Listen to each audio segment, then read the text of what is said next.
Good morning students, I am Rita Sharma from MLP group of schools. Welcome you in chemistry classes. बच्चों आज हम 9th class chemistry के chapter structure of atom से NCERT question discuss करेंगे। इससे पहले वाले लेक्चर में भी हमने एनसीईआरटी क्वेश्चन डिस्कस किए थे। आज बेटा देखिएगा एनसीईआरटी बुक का पेज नंबर 47 पे 2 क्वेश्चंस दिए गए हैं। फर्स्ट क्वेश्चन है व्हाट आर कैनल रेज। तो बेटा कैनल रेज क्या होती? कैनल एक रास्ते को कहा गया है, एक पाथ को कहा गया है, रेज जहां से पास आउट होती है। तो कैनल रेज क्या है? पॉजिटिवली चार्ज्ड जो रे है उनको कैनल रेज का नाम दिया गया है और इनमें जो पार्टिकल होते हैं उनको प्रोटॉन कहा गया और इनकी डिस्कवरी गोल्डस्टीन ने 1886 में की थी। What are canal rays? Canal rays are positively charged rays known as protons. These were discovered by Goldstein in 1886। Goldstein ने प्रोटॉन की डिस्कवरी की तो उसने ग्लास की बच्चों हार्ड ट्यूब ली थी और इसमें 2 इलेक्ट्रोड फिट किए गए थे। इनको हाई वोल्टेज बैटरी से कनेक्ट किया था, एक पे पॉजिटिव चार्ज और एक पे नेगेटिव चार्ज इन रोड पे। और ये जो कैनल रेज है देखो ये पॉजिटिव से नेगेटिव की तरफ फ्लो करती है। इन पे पॉजिटिव चार्ज था, पॉजिटिवली चार्ज पार्टी, और ये रास्ते में से फ्लो कर रही है, इसीलिए इसको किसका नाम दिया गया था बच्चों? कैनल रेज का नाम दिया गया था। बच्चों क्वेश्चन नंबर 2 देखिएगा। If an atom contains 1 electron, एक एटम में जो इलेक्ट्रॉन है वो कितना दिया गया है? 1 एंड 1 प्रोटॉन, प्रोटॉन भी कितना दिया गया? 1। Will it carry any charge और नॉट? तो बेटा इलेक्ट्रॉन पे नेगेटिव चार्ज होता है और प्रोटॉन पे पॉजिटिव चार्ज होता है। जितना एक इलेक्ट्रॉन पे नेगेटिव चार्ज होता है उतना ही एक प्रोटॉन पे पॉजिटिव चार्ज होता है। तो पॉजिटिव और नेगेटिव एक दूसरे को कैंसिल कर देंगे, इसीलिए उस एटम पे कोई चार्ज नहीं होगा। तो हम लिखेंगे as electron contains unit negative charge and proton have equal magnitude of positive charge, hence atom will not carry any charge। Atom पे कोई चार्ज नहीं होगा क्योंकि पॉजिटिव चार्ज और नेगेटिव चार्ज क्या हो जाएंगे? कैंसिल, और टोटल चार्ज एटम पे कितना रहेगा बच्चों? 0 रहेगा। इलेक्ट्रॉन पे जितना नेगेटिव चार्ज होता है उतना ही प्रोटॉन पे पॉजिटिव चार्ज होता है। बेटा नेक्स्ट क्वेश्चन देखिएगा पेज नंबर 49 पे। क्वेश्चन नंबर 1 है और क्वेश्चन क्या है? On the basis of Thomson's model of an atom explain how atom is neutral as whole. फिर से सुनिएगा क्वेश्चन है on the basis of Thomson's model of an atom explain how atom is electrical neutral as whole. Atom neutral क्यों है? तो बेटा Thomson's model आपको याद होगा, थॉमसन्स मॉडल को वाटरमेलन मॉडल भी कहा गया था। थॉमसन ने बताया था कि एटम पॉजिटिव चार्ज का स्पेयर होता है और उसमें नेगेटिव चार्ज कहीं कहीं पे एम्बेडेड होते हैं। आप वाटरमेलन को समझिए कि वाटरमेलन का जो रेड पार्ट है वो तो है पॉजिटिव। वाटरमेलन का जो रेड पार्ट है वो तो होता है पॉजिटिव चार्ज और जो सीड्स होते हैं, सीड्स है नेगेटिव चार्ज। अब पॉजिटिव चार्ज नेगेटिव चार्ज के बराबर अगर है तो एटम न्यूट्रल होगा। थॉमसन ने बताया कि जितना मैग्नीट्यूड पॉजिटिव चार्ज का है उतना ही नेगेटिव चार्ज का होता है। फॉर एग्जाम्पल अगर 40 प्लस चार्ज है तो 40 माइनस चार्ज है, एक दूसरे को कैंसिल कर देते हैं, इसीलिए एटम एज होल न्यूट्रल है। तो हम लिखेंगे according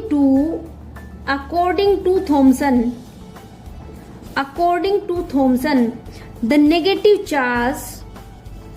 negative and positive charges are equal in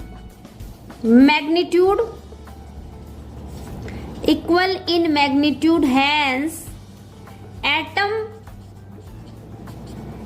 as whole is neutral। Atom neutral क्यों है? क्योंकि पॉजिटिव चार्ज का मैग्नीट्यूड किसके बराबर है बच्चों? नेगेटिव चार्ज के मैग्नीट्यूड। जितना पॉजिटिव चार्ज उतना ही नेगेटिव, एक दूसरे को कैंसिल कर देंगे, इसीलिए एटम पे कोई चार्ज नहीं होता है। Now next question on the page number 49 of NCERT book, question number 2 on the basis of Rutherford's model of atom which subatomic particle is present in the nucleus of an atom.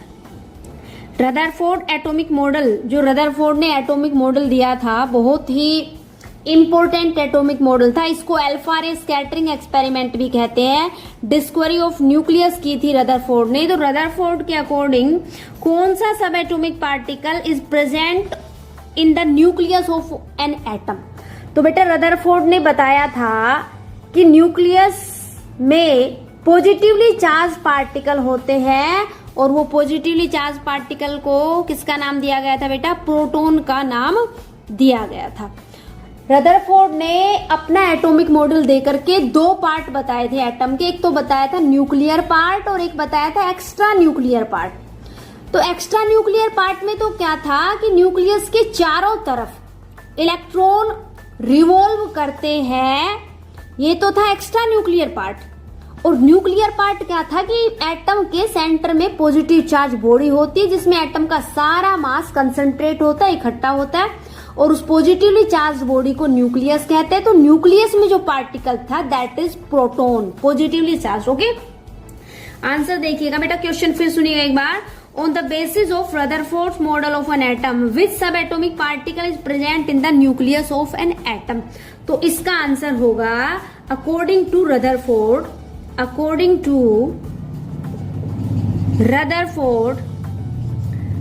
the subatomic particle present in the nucleus of an atom is protons थे।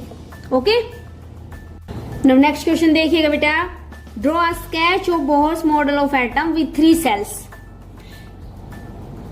Bohr's ने जो electronic distribution के लिए जो sales बताई है KLM, first shell को K का नाम दिया, सेकंड सेल को L का नाम दिया, थर्ड सेल को M का नाम दिया। तो एक ऐसा एटम जिसमें 3 सेल है, केवल हमने सेल दिखानी है, तो ये तो होगी न्यूक्लियस। उसके बाद 3 सेल्स हम रिप्रेजेंट करेंगे, first shell, this is second shell and this is third shell. तो फर्स्ट सेल को हम किसका नाम देंगे K, सेकंड सेल को किसका नाम देंगे L, और थर्ड सेल को किसका नाम देंगे M। अगर आपसे एग्जाम्पल के साथ कहता है तो आप एक एग्जाम्पल लीजिएगा, जैसे सोडियम, मैग्नीशियम, और इन सेल्स में इलेक्ट्रॉन फिलअप करके दिखाइएगा। ओके बेटा, क्वेश्चन नंबर 4 देखिएगा, page number 49। What do you think would be observation if the alpha scattering experiment is carried out using a foil of metal other than gold? बेटा Rutherford ने जो alpha रे scattering experiment किया था, उसने gold का thin foil लिया था और इस पे बम्बार्डमेंट करवाई थी अल्फा रेज की, जिन पे पॉजिटिव चार्ज होता है। क्वेश्चन ये है कि ये जो फॉयल हमने लिया है, जिस पे हमने बम्बार्डमेंट करवाई है अल्फा रेज की, क्या इसको गोल्ड के अलावा दूसरी मेटल का ले सकते थे? इसका आंसर होगा बेटा, अगर गोल्ड के अलावा दूसरा फॉयल भी हम लेते तो यही रिजल्ट ऑब्जर्व होते। जो रदरफोर्ड ने बताए हैं। गोल्ड को क्यों लिया गया? क्योंकि गोल्ड एक बहुत ही मैलेबल मेटल है। गोल्ड की थिन शीट इजीली बन सकती है और मेटल की नहीं बन सकती, और रदरफोर्ड को एक बहुत ही थिन शीट लेनी थी मेटल की, इसीलिए उसने गोल्ड फॉइल का यूज किया, गोल्ड मेटल का यूज किया। तो आप लिख सकते हैं same result will be obtained if other metal is used in spite of gold foil. Okay, gold is taken because gold is most malleable and it can be converted into thin sheets. Okay बच्चों, तो यहां तक आप question कर लेंगे, इसका answer आप word की फॉर्म में लिख देंगे। Same result will be obtained if other metal is used। Gold का यूज क्यों किया गया था? गोल्ड मोस्ट मैलेबल मेटल है, थिन से थिन शीट इसकी बन सकती, इसीलिए किसका यूज किया बेटा? गोल्ड फॉइल का यूज किया गया। थैंक यू बच्चों, have a nice day. Good morning students, कैसे हैं आप सभी? मैं रोहित सर आज आपको the fundamental unit of life cell में कुछ नोट्स आपको करवाऊंगा। ये सारे नोट्स आपको अपनी फेयर नोटबुक में लिखने हैं और इनको आपको क्या करना है? रिवाइज भी करना है। चलिए अब हम शुरुआत करते हैं cell. What do you think about the cell? Cell को हम क्या कहते हैं? सेल क्या है? एक स्मॉलेस्ट यूनिट है। It is the smallest unit of life capable of performing all living functions. मतलब ये सबसे छोटी यूनिट होती है लाइफ की, जो सारे फंक्शंस क्या करती है? परफॉर्म करती है। या हम इसको ये भी कह सकते हैं, it is the structural and functional unit of life is called cell. और सेल को डिस्कवर किसने किया था? रॉबर्ट हुक ने इन 1665। नेक्स्ट है, यहाँ पर देखेंगे आप properties of cell. What are the properties of cells? तो सेल की क्या क्या प्रॉपर्टीज हैं वो देख लीजिए। सेल क्या है? एक स्मॉलेस्ट यूनिट है लिविंग ऑर्गेनिज्म की। दूसरा, ये बहुत ही छोटी होती है, इसको हम अपने नेक्ड आई से नहीं देख सकते। इसके अलावा मैं आपको बता दूं, इसकी जो शेप होती है वो वेरी करती है different organism and with an organism. मतलब डिफरेंट ऑर्गेनिजम्स में सेल्स क्या होती हैं? डिफरेंट होती हैं। तो भाई ये पर्टिकुलर ऑर्गेनिज्म के ऊपर बिलोंग करता है, उसके अंदर कौन सी सेल्स पाई जाती हैं। जो साइज हैं सेल्स की वो भी क्या करते हैं? डिफर करती है। कुछ सेल्स छोटी होती है और कुछ क्या होती हैं? बड़ी होती है। इसके अलावा जितने भी लिविंग सेल्स हैं उनकी क्या होती है? बेसिक प्रॉपर्टीज होती है, जैसे रेस्पिरेशन, ग्रोथ, मेटाबॉलिज्म, ये सारे के सारे परफॉर्म करते हैं। इसके अलावा आज मैं आपको बताने जा रहा हूँ कि cells originate from a pre existing cell. ये बात कही थी किसने? रुडोल्फ विर्चो ने कही थी। सेल्स जो हैं वो प्री एग्जिस्टिंग सेल्स के द्वारा ही बनती हैं, और जो मदर सेल्स है वो डिवाइड होती है और डॉटर सेल्स क्या करती हैं? बनती हैं, प्रोड्यूस होती हैं। और इस टाइप की सेल्स जब बनती है तो उसको हम कहते हैं सेल डिवीजन। माइलस्टोन्स आपको याद करने हैं सेल बायोलॉजी में कि किसने किसको डिस्कवर किया। तो देखिए, रॉबर्ट हुक की अगर मैं बात करूं तो उन्होंने डिस्कवर किया था सेल को। उनका मेजर कंट्रीब्यूशन क्या था? He discovered cells. Anton von Leeuwenhoek, इन्होंने डिस्कवर किया था माइक्रोस्कोप को। कभी भी आपसे पूछा जाए हु डिस्कवर्ड द माइक्रोस्कोप, तो लीवेनहॉक। न्यूक्लियस को किसने डिस्कवर किया था? न्यूक्लियस को डिस्कवर किया था रॉबर्ट ब्राउन ने। और वहीं मैं बात करूं कि प्रोटोप्लाज्म को सबसे पहले किसने कॉइन किया था? तो पुरकिंजे। मतलब प्रोटोप्लाज्म क्या होता है? Cytoplasm and nucleoplasm together known as a protoplasm, जिसको किसने डिस्कवर किया था? पुरकिंजे ने किया था। सेल थ्योरी किसने प्रेजेंट की थी? सेल थ्योरी दी थी स्लेडन एंड सचुआन ने। और सबसे पहले गोल्गी अपरेटस को किसने डिस्क्राइब किया था? कैमिलो गोल्गी ने। कैमिलो गोल्गी ने सबसे पहले बताया था। अब बारी है, अब हम यहाँ पे आपको इन्वेंशन ऑफ माइक्रोस्कोप के बारे में बता रहा हूँ। सबसे पहले जो सिंपल माइक्रोस्कोप है वो बनाया था एंटोन वैन लीवेनहॉक ने। उसने बाई कन्वेक्स लेंस का उपयोग किया था अपने माइक्रोस्कोप के अंदर। मतलब माइक्रोस्कोप बनाने के लिए उसने बाई कन्वेक्स लेंस का क्या किया था? उपयोग किया था। इसके अलावा मैं आपको बताऊं, the invention of compound microscope was done by Robert hook.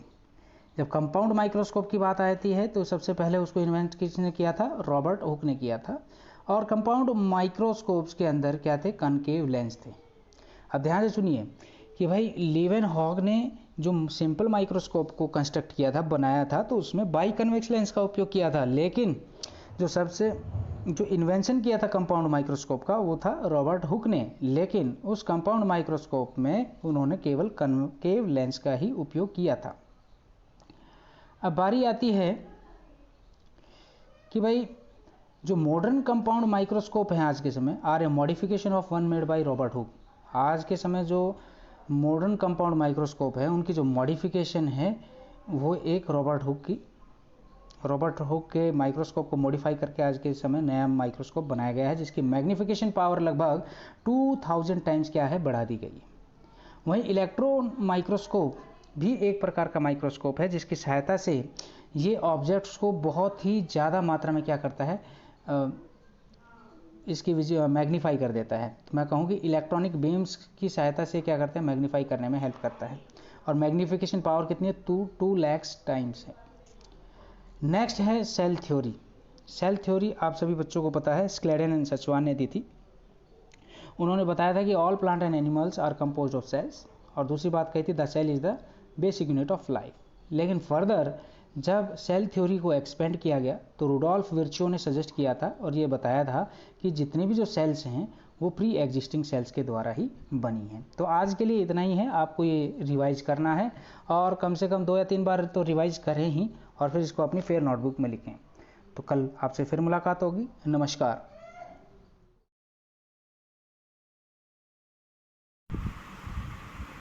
Hello students, this is Jyoti ma'am, your maths teacher. Let's start today our maths class. In previous class we are discuss about Heron's formula to find the area of triangle, and question number first complete. Today we are start question number second.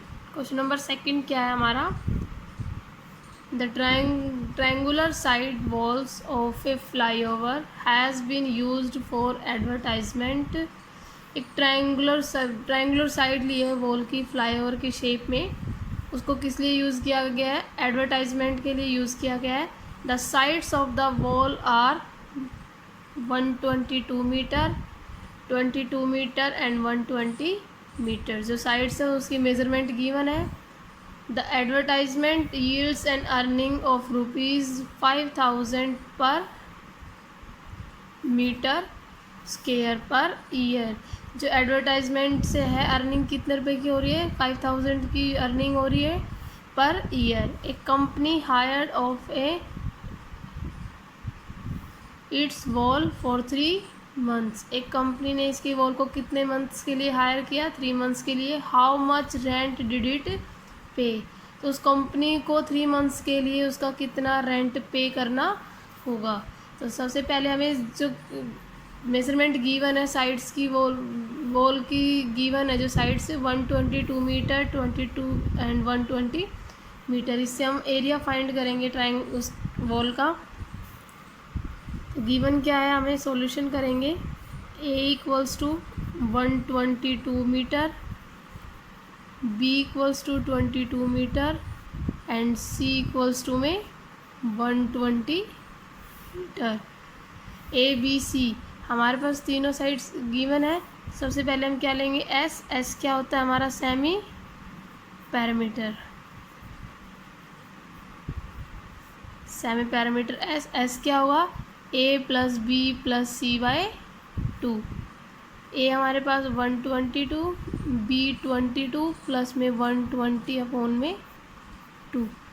इनको सबको add करेंगे हम, 122, 22 and 120 को 462, 260, 4/2 cancel करेंगे 132 पर।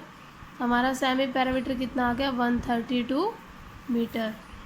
Next हम find करेंगे area of triangle. Area of triangle क्या होगा, S - A, S - B and S - C।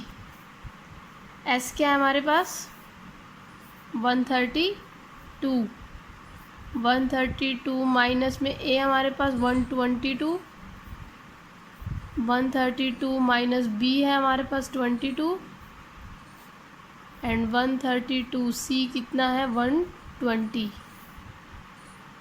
Solve करेंगे इसे हम। 132 इंटू 132 में से 120 माइनस करेंगे 10 इंटू 132 में से 22 माइनस करेंगे तो हमारे पास कितना आ गया 110 इंटू में 132 में से 120 माइनस करेंगे तो हमारे पास आ गया 122 माइनस करेंगे तो कितना आ गया 12। अब ये 132 के फैक्टर करेंगे हम। 132 के फैक्टर करेंगे 11 इंटू में 12 इंटू में 10, 110 के 11 इंटू में 10 इंटू में 12। 11 2 टाइम्स है, 12 भी 2 टाइम्स और 10 भी कितना है 2 टाइम्स है, तो ये रूट से बाहर आ जाएंगे हमारे पास 11 इंटू 10 इंटू में 12। तो इन तीनों 11 इंटू 10 इंटू 12 को मल्टीप्लाई करेंगे तो हमारे पास आ गया 1320 metre square area of triangle. अब हमें ये बताना है कि वो जो अर्निंग हो रही है उसकी 5000 पर ईयर हो रही है, तो कंपनी ने हायर्ड उसको कितने मंथ के लिए किया है 3 मंथ के लिए, तो हमें वो 3 मंथ के लिए कितना रेंट पे करेगा वो हमें इसमें बताना है। आगे करेंगे rent for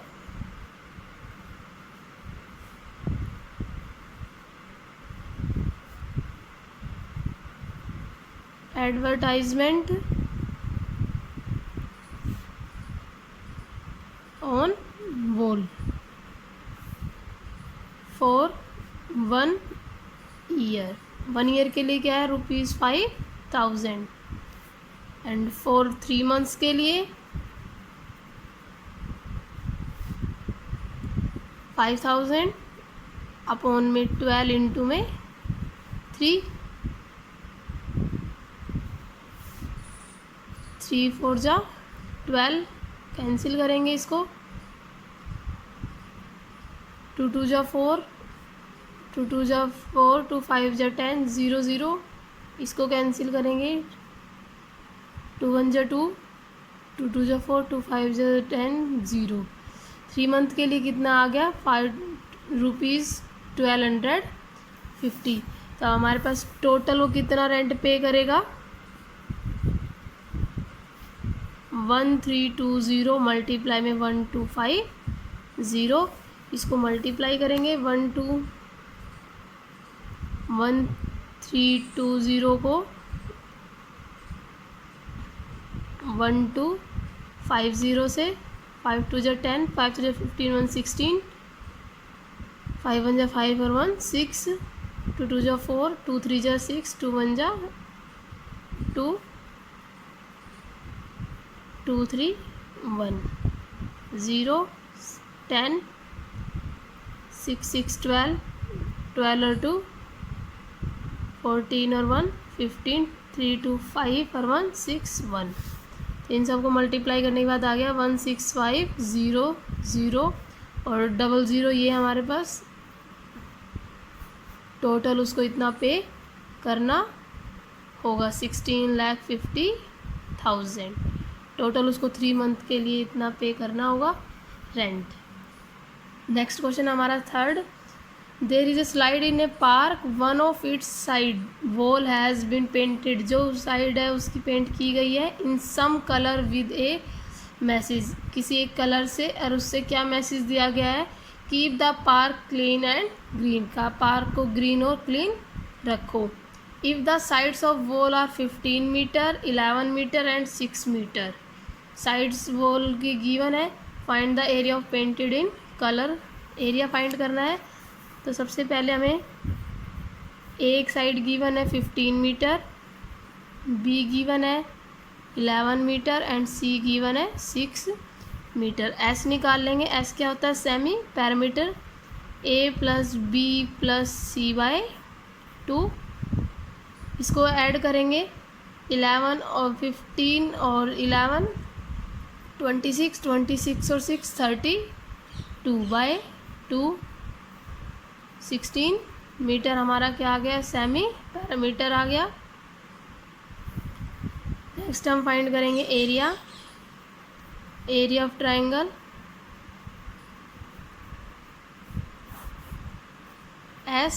S minus A, S minus B and S minus C। ऐसे हमारे पास 16 minus 15, 16 minus 11 and 16 minus 6। 16 into 16 minus 15 1, 16 minus 11 5, 16 minus 6 10। इसको ब्रेक करेंगे, 4 4 जा 16, 1 इंटू 5 इंटू 2 5 जा 10। देखो 4 2 टाइम्स है, 5 भी क्या है 2 टाइम्स है, तो ये बाहर आ जाएंगे रूट से। 4 इंटू 5, रूट के अंदर क्या रहेगा, 2 सिंगल टाइम है हमारे पास, तो वो रूट के अंदर रहेगा। तो इसका हमारा एरिया कितना आ जाएगा, 20√2 मीटर स्क्वायर। इतना पार्ट क्या होगा उसका, पेंट होगा। Okay, thank you.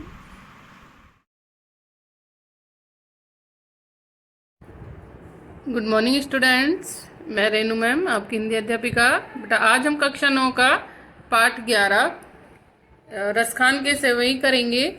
एक पैराग्राफ हमने कर लिया था, आज दूसरा करते हैं।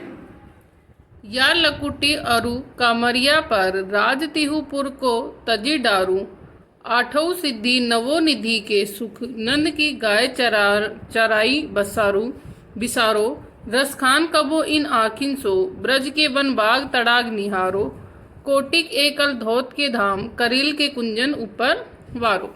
तो इसके अंदर भी जो कवि हैं उनका रसखान कवि हैं उनका श्री कृष्ण के प्रति अत्यधिक प्रेम है, उसी का वर्णन करते हुए कहते हैं कि प्रस्तुत सेवैया हमारी पाठ्य पुस्तक क्षितिज के रसखान संकलित रसखान के सेवैयों से उद्धृत है। रसखान का प्रेम श्री कृष्ण के प्रति इतना अधिक है कि वह संसार के समस्त सुखों और अमूल्य सिद्धियों को भी उस प्रेम पर न्यौछावर कर देने की बात कहते हैं।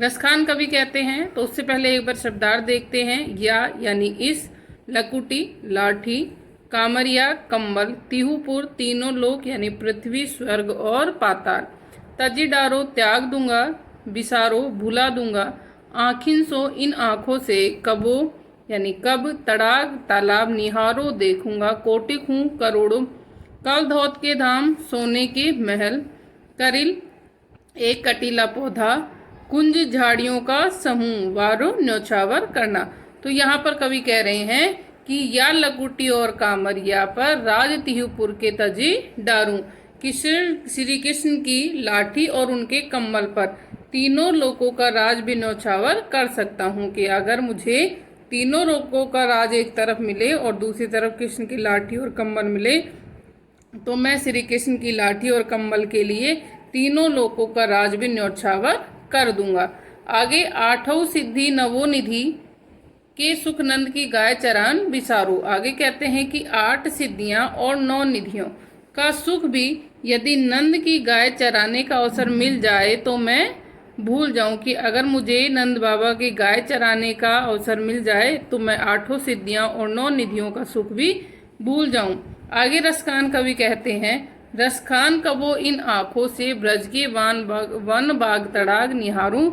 रसखान कहते हैं कि यदि केवल एक बार भी इन आँखों से मैं ब्रज मंडल के वन बागों को देख जाऊं तो उन पर करिल के कुंजों पर सोने के बने करोड़ों भवनों को भी निछावर कर दूंगा। तो कह रहे हैं कि रसखान कबो इन आँखों से, कि अगर मैं अपनी आँखों से ब्रज के वन बाग तालाब आदि को निहारता हूँ, उनको देखता हूँ, अगर वो सुख मुझे मिल जाए तो मैं इनके लिए अपने सोने के महल, करोड़ों सोने के महल है वो भी इनके ऊपर न्यौछावर कर दूं। कि करील के कुंजों यानी एक कटीला पौधा है कि करील के कुंजों के ऊपर मैं सोने के करोड़ों भवन भी न्यौछावर कर सकता हूँ। तो यहाँ कवि ने श्री कृष्ण के प्रति अपने अनन्य भक्ति का परिचय दिया है। दूसरा कवि विशेष है, यानी कि इसमें क्या विशेषताएं थी। कवि श्री कृष्ण को पाने के लिए संसार के सभी सुखों को त्यागने के लिए तैयार है। नवोनिधि ब्रज के वन बाग करिल के कुंज, इसमें कौन सा अलंकार है बेटा, अनुप्रास अलंकार है। गाय चराई में सौमैत्री है। आगे है मोर पखा सिर पर राखियो, कुंज की माला गरे पहरोगी, ओढ़ी पीतंबर ले लकुटी, वन गोविंद ग्वारिन संग फिरोगी। भाव तो वही मेरो रस खानी, सो तेरे कहे सब स्वांग करोगी, या मुरली मुरलीधर की अधरान धरी अधरान धरोगी। तो ये एक जो प्रस्तुत प्रसंग के अंदर होता है कि बेटा आपको उसके अंदर बताना है किसी जो पैराग्राफ है वो कहाँ से लिया गया तथा उसके अंदर क्या बताया गया है। तो प्रस्तुत सवैये हमारी पाठ्य पुस्तक क्षितिज के संकलित रसखान सवैये से उद्धृत है। इस सवैये में श्री कृष्ण की प्रेमिका एक गोपी का प्रेम प्रदर्शित हुआ है। गोपियाँ कृष्ण के प्रति इतनी मुग्ध थी कि वे मुरली तक को अपनी सौत मानती हैं। यह गोपी यहाँ एक गोपी के माध्यम से प्रस्तुत उपालंग पूर्ण उल्हावना भरी उक्ति में श्री कृष्ण के प्रति प्रेम किंतु मुरली के प्रति सौतनाही की अत्यंत सबल और मनोहारी अभिव्यक्ति की गई है कि श्री कृष्ण का वेश धारण करते हुए गोपी कहती है, मोर पखा यानी मोर का पंख, राखियो रखूंगी। कुंज घुंगली नामक एक बेल की फलियों से मिलने वाले बीज के दानों से चमकीली लाल काले रंग के होते हैं। इन्हें पिरोकर माला बनाई जाती है। पीताम्बर पीले वस्त्र, लकुटी लाठी, गोधन पशु, भाव तो जो अच्छा लगे जो प्रिय हो। स्वांग करोगी यानी अभिनय करूंगी। मुरली बंसी बांसुरी, मुरलीधर कृष्ण अधरान होठों पर, अधरान न धरोगी होठों पर नहीं छुआऊंगी। तो आगे कहते हैं कि इसमें मतलब कहा गया है कि हे सखी मैं मोर पंख सिर पर ऊपर रखूंगी, गुंजा की माला भी गले में पहनूंगी, गुंजा की माला भी गले में पहनूंगी, लकुटी लेकर पीताम्बर ओढ़कर गाय और ग्वालों के साथ वन में भी घूमूंगी। रसकान कहते हैं कि गोपियां अपनी सखी से कहती है कि कृष्ण मुझे इतना भाते हैं, प्यारे लगते हैं कि मैं उनके रूप का प्रत्येक स्वांग तुम्हारे कहने से करूंगी। कि वो श्री कृष्ण की जो भी चीज़ें हैं कि मैं सिर पर मोर पंख रख लूँगी, गुंजा की माला पहन लूँगी, पीताम्बर के वस्त्र ओढ़ लूँगी, ग्वालों के साथ में घूमूंगी, क्योंकि मुझे श्री कृष्ण इतने अच्छे लगते हैं। लेकिन शर्त यह है कि वह मुरली जो श्री कृष्ण के अधरों पर विराजती है, लेकिन जो मुरली जो श्री कृष्ण के अधरों यानी होठों पर विराजती है, बैठी रहती है, उसको मैं कभी भी अपने अधरों पर नहीं रखूंगी, उसे मैं कभी भी अपने होठों पर नहीं रखूंगी। यहाँ सोतिया डहा के कारण वे मुरली को धारण नहीं करना चाहती। ले लकुटी गोधन ग्वारिन सब स्वांग में अनुप्रास अलंकाई है। सवैया छंद का प्रयोग हुआ है। अधरान धरी अधरान धरोगी, यहाँ अधरान और अधरान में यमक अलंकार का प्रयोग हुआ है, क्योंकि पहला है होठों पर रखी और दूसरा है होठों पर नहीं। भाषा ललित और सौंदर्यपूर्ण है। यहाँ कृष्ण के रूप सौंदर्य पर मुग्ध हो गए गोपियों का रूप धारण करने का स्वांग करने के लिए तैयार है। आगे है इसके अंदर लास्ट, कानिन ते उंगरी रही वो जबे मुरली धुनी मंद बजे है, मोहनी तानन सो रसखानी अटा चढ़ी गोधन गेहे तो गेहे, तेरी कहो सिगरे ब्रज लोगिन काही को कितनो समझे है, मायरी व मुक्की मुस्कानी समहारी न जय है न जय है न जय है। तो इसमें क्या बताया गया है, सबसे पहले शब्दार्थ देखते हैं।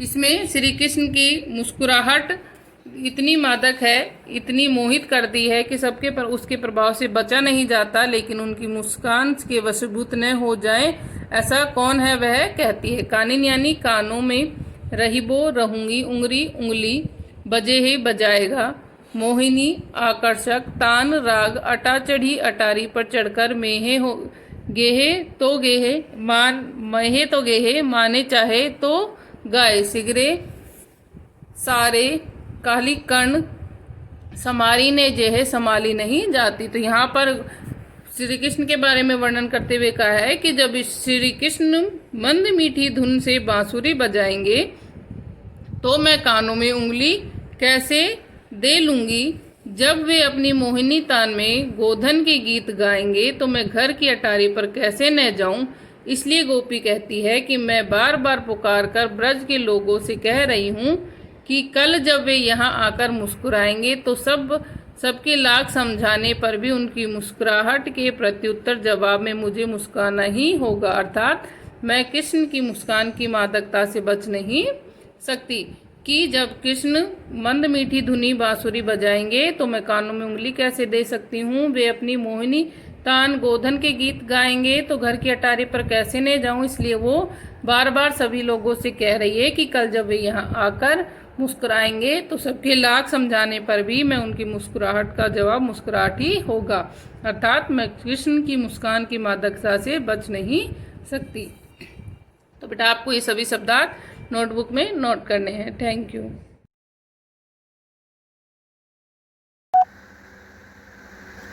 Good morning students. This is the English class of class 9th. I am Hirlal sir from MLP International School Rajpura, and from today we are going to start our this book Beehive, chapter number 6, My Childhood of APJ Abdul Kalam. Let us start. Okay? Yes.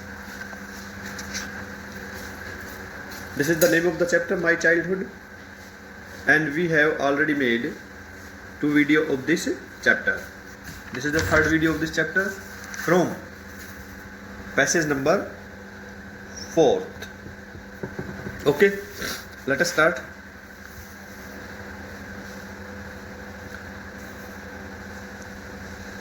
Every child is born, with some inherited characteristics into a specific socio-economic and environment and trained in certain ways by figure of authority. APJ Abdul Kalam यहाँ पर कहते हैं और अपने बारे में बताते हैं, एवरी चाइल्ड इज बोर्न, यानी प्रत्येक बच्चे का जन्म होता है with some inherited characteristics. Inherited होता है पैतृक गुण, यानी प्रत्येक बच्चा जन्म लेता है अपने विरासत में या पैतृक गुणों के साथ जन्म लेता है, यानी वे गुण जो हमें अपने पेरेंट्स से मिलते हैं। इन ए स्पेसिफिक सोशो इकोनॉमिक, जो कि विशेष तौर पर एक सामाजिक, आर्थिक एंड इमोशनल एनवायरनमेंट और भावनात्मक वातावरण में, and trend in certain veg, और विशेष तरीके से उसे ट्रेन किया जाता है बाय फिगर ऑफ अथॉरिटी। किसके द्वारा? विशेष लोगों के द्वारा। हमारे जो माता पिता होते हैं हमें ट्रेन करते हैं, बेटे ऐसे नहीं करना है, ये आपके मामा जी है, नमस्ते करो, ये आपके दादाजी है, पैर छुओ। इस तरह से लोग, हमारे परिवार के सदस्य जो हमें ट्रेन करते हैं।